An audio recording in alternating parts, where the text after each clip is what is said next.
أعوذ بالله من الشيطان الرجيم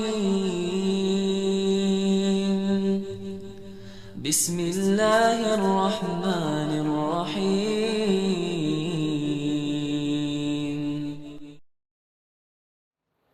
Assalamualaikum warahmatullahi wabarakatuh. Bismillah walhamdulillah thumma salatu wassalamu ala rasulillah habibina wa qudwatina Muhammad ibn Abdillah wa ala alihi wa ashabihi wa mawalah wa man tabi'alah ila yaumil qiyamah. Wa ba'dah. Kembali menelusuri romantisme Nabi Muhammad SAW kepada para istrinya. Kali ini yang akan kita kaji adalah romantisme Rasulullah yang dirasakan oleh Ibunda Ummu Salamah radhiyallahu anhu. Wanita tangguh, wanita sabar, dan wanita yang teguh pendirian. Bagaimana tidak, Ibunda Ummu Salamah pernah dipinang oleh sahabat Abu Bakar As-Siddiq radhiyallahu anhu, menolak.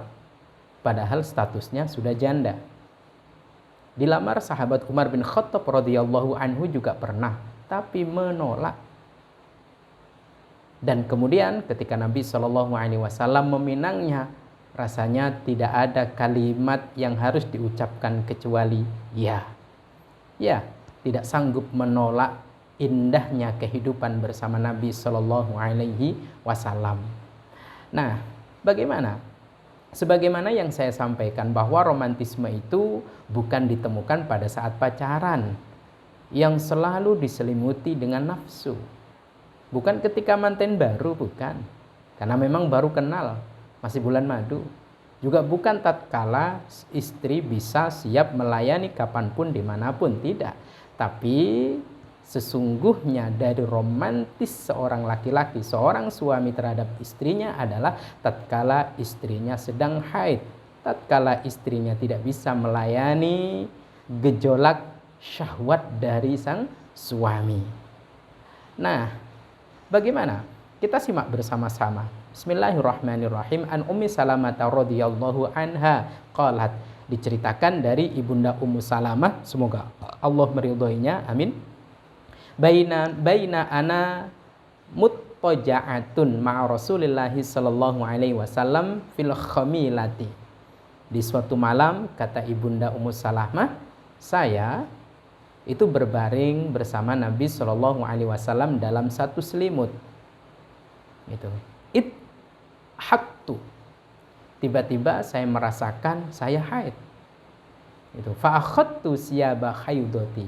Maka saya berpamit kepada Nabi Shallallahu Alaihi Wasallam keluar dari selimut yang semula saya sama beliau untuk berganti pakaian, yaitu pakaian khusus haid. Faqala li, Rasulullah Shallallahu Alaihi Wasallam. Maka Rasulullah Shallallahu Alaihi Wasallam bersabda dengan begitu lembutnya kepadaku. Anafisti, kata beliau, apakah kamu haid, wahai Ummu Salamah? Qultu na'am. Iya wahai Rasul, saya sedang haid. Fada'ani fattaja'tu ma'ahu fil khamilati. Lalu Nabi Shallallahu Alaihi Wasallam tanpa segan, tanpa canggung kembali memanggilku. Lalu aku pun datang dan beliau mempersilahkan kembali dalam satu selimut bersamaku. Ya, Nabi Shallallahu Alaihi Wasallam menunjukkan sisi romantisnya yang menjadikan sang istri benar-benar berbunga-bunga manakala tak bisa melayani, tapi tetap Nabi Shallallahu Alaihi Wasallam berkenan satu selimut dalam yang hangat dalam semalam. Hadis riwayat Imam Bukhari dan Imam Muslim. Penting untuk kita pahami bersama-sama, khususnya bagi kaum laki-laki, bagi para suami. Bapak, saudara-saudara saya kaum laki-laki, pahami, beri perhatian, beri waktu yang cukup untuk istri. Terlebih ketika sedang haid.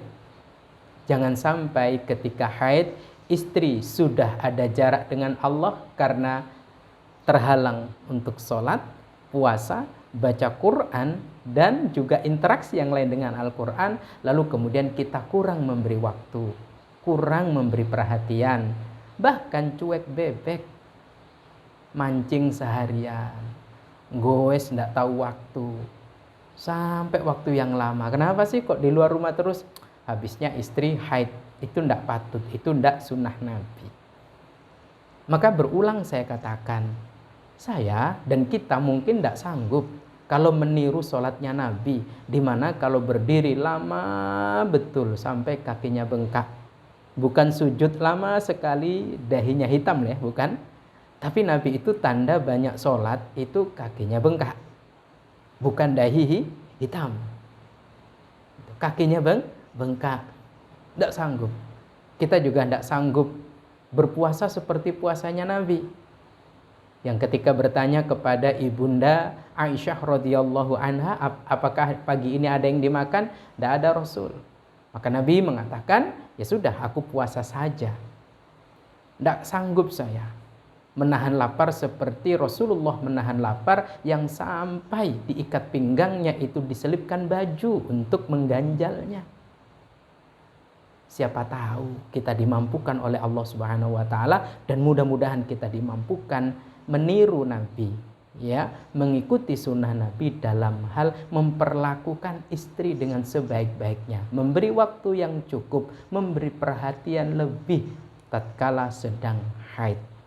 Bagaimana Nabi Shallallahu Alaihi Wasallam tetap tidak canggung, tidak segan tidur dalam satu selimut. Ya, tetaplah dipeluk, tetaplah dicium, tetaplah diajak ngobrol. Jangan sampai seperti orang Yahudi, di mana ketika istrinya itu sedang haid disuruh keluar rumah, stop interaksi, tidak mau diajak ngomong pokoknya. Nah, dengan apa yang dilakukan Nabi Shallallahu Alaihi Wasallam tatkala sang istri ibunda Ummu Salamah sedang haid, lalu kemudian diajak tidur dalam satu selimut. Ya Allah, berbunga-bunga, bahagia seutuhnya rasanya. Meskipun tak bisa melayani, tapi tetap utuh perhatian dari suami. Bahagia, luar biasa bahagianya. Kalau tidak bahagia tentunya ini tidak diceritakan dan hadisnya tidak sampai kepada kita dong. Yang kedua, merasa termuliakan. Istri kalau diberi perhatian, istri kalau diperlakukan tetap sama, tidak beda. Ketika dia sedang haid atau tidak, diperlakukan sama. Ini merasa termuliakan. Merasa amat sangat berharga menjadi seorang wanita. Benar-benar tersanjung.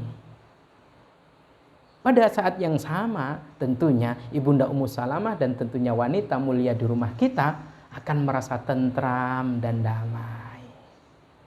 Dia akan menemukan ketentraman di rumahnya. Dia akan menemukan kedamaian di rumahnya.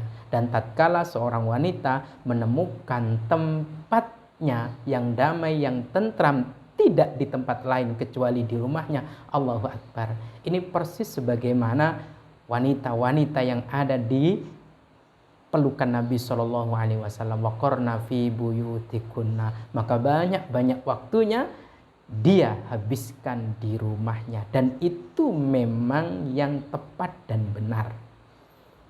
Maka wanita itu kerasan di rumah, tidak sering keluar, tidak banyak keluar, padahal bukan kebutuhan rumah, padahal bukan manfaat bagi keluarganya. Ketika kita memulainya, bagaimana? Berikan kesempurnaan perhatian, berikan penghargaan, berikan pemuliaan. Ya, dengan cara tetap membahagiakannya meskipun dalam keadaan haid. Karena dalam keadaan haid amat sangat dibutuhkan support dari sang suami. Mudah-mudahan meskipun belum sempurna, Allah memampukan kita terus menggugu dan meniru apa yang dilakukan dan apa yang diucapkan Nabi Shallallahu Alaihi Wasallam. Tidak mampu ngaji baca Quran seperti Nabi Shallallahu Alaihi Wasallam, mudah-mudahan kita mampu berada di ranjang seperti Nabi Shallallahu Alaihi Wasallam tatkala di ranjangnya bersama para istrinya. Inilah salah satu rahasia kenapa tidak satupun istri Nabi yang tidak terbahagiakan, tidak termuliakan oleh Nabi Shallallahu Alaihi Wasallam. Semuanya tentram dan damai. Mari jadi laki-laki yang romantis seperti romantisnya Nabi Shallallahu Alaihi Wasallam yang berbasis ukhrawi dan surgawi. Wallahu a'lam bishawab. Assalamualaikum warahmatullahi wabarakatuh.